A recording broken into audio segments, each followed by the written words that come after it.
맛있는 커피는 딱 3일에서 5일차 되는 순간 가장 맛있는 커피이기 때문에 그때 나온 원두로만 저희가 손님들한테 제공을 해요.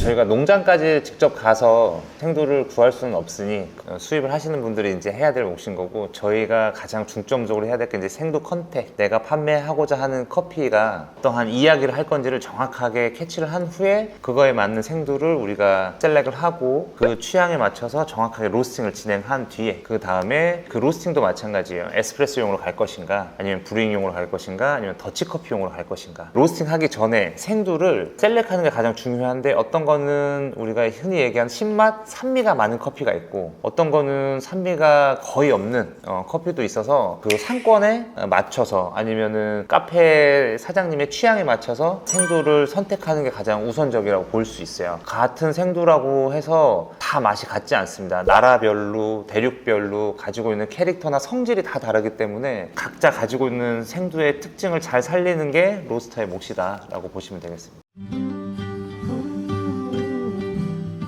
우리가 로스팅하는 과정에서 수분이 날아가고 안에 이제 이산화탄소 가스층이 생기면서 부서지기 쉬운 조직으로 이제 변화가 되는데, 밀도는 낮아지면서 이제 부피는 커지거든요. 에스프레소 먹을 때 갈색 크레마, 되게 신선함을 강조하는 그런 크레마가 있고, 또 브루잉할 때는 커피가, 마른 커피가 이제 물이 딱 닿는 순간 이렇게 부풀어 오르는 현상이 있거든요. 그게 이제 커피가 가지고 있는 가스 때문에 그런데, 로스팅이 끝나고 나면 커피 원두가 좀 안정기를 되찾는 시간이 좀 필요합니다. 그걸 우리가 이제 디게싱 이라고 이제 표현을 하는데, 보통 저 같은 경우에는 48시간, 최소 이틀 정도는 지나고 나야지 가스가 어느 정도 빠지고 이 커피가 좀 안정감을 찾아서 더 맛있는 커피가 된다라고 생각이 드는데, 가끔 신선하게 갓볶은 커피를 판매합니다, 저희 매장은 그렇습니다 라고 하시는 분들 보면 사실 저랑은 조금 이제 방향성이 좀 맞지는 않거든요. 맛있는 커피는 딱 3일에서 5일차 되는 순간 가장 맛있는 커피이기 때문에 그때 나온 원두로만 저희가 손님들한테 제공을 해요. 그거를 우리가 분쇄를 해서 아메리카노 먹을 때 에스프레소 나오죠. 그라인더로 분쇄를 하고 커피 머신으로 압력을 통해서 추출하는 게 바로 에스프레소라고 보시면 돼요. 분쇄도가 너무 굵거나 밝게 돼 있는 커피 같은 경우는 신맛이 조금 더 많이 나올 수가 있어요. 커피 추출 시간이 짧으면 우리가 약간 로스팅 정도도 진행이 많이 된 데다가 분쇄도가 좀 가늘어서 길게 추출이 되면 커피의 신맛보다는 단맛이나 쓴맛에 좀 집중해서 우리가 우유 들어가는 베리에이션 관련해가지고 음료를 만들 때는 훨씬 더 좋은 맛을 낼 수가 있습니다. 만약에 분쇄도가 굵게 되면 물의 흐름이 중간에서 머무르지 않고 빨리 빠지게 돼요. 성분이 과하게 적게 나온 거예요. 우리가 커피가 가지고 있는 그 맛있는 과일스럽고 캐러멜 같은, 초콜릿 같은 단맛이 커피의 입자에 머물러서 맛있는 에스프레소가 나와야 되는데, 분쇄도가 굵으면 너무 빨리 빠져나온다는 거죠. 그래서 성분이 잘 녹아내려지지 않는다라고 우리가 이야기를 하고 있고요. 오히려 반대로 분쇄도가 너무 가늘면 이제 정상적으로 나와야 할 시간과 양에 맞춰서 나오질 못하는 거예요. 너무 분쇄도가 가늘면 물이 침투할 수 있는 공간이 부족해서, 그랬을 때는 반대로 과다 추출이라고 해서 커피가 우리가 원하지 않은 쓴맛과 너무 진한 맛이 나올 수가 있어요.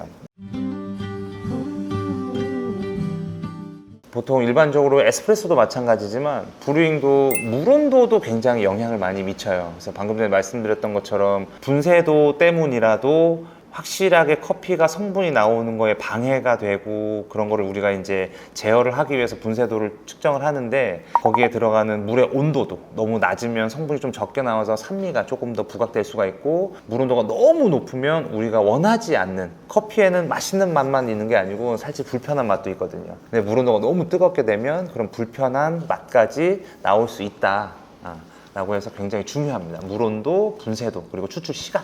교육장에서는 교육생들이 커피를 내릴 때 보통 85도에서 92도 사이에 다양하게 온도를 설정해 놓고 커피를 내리죠.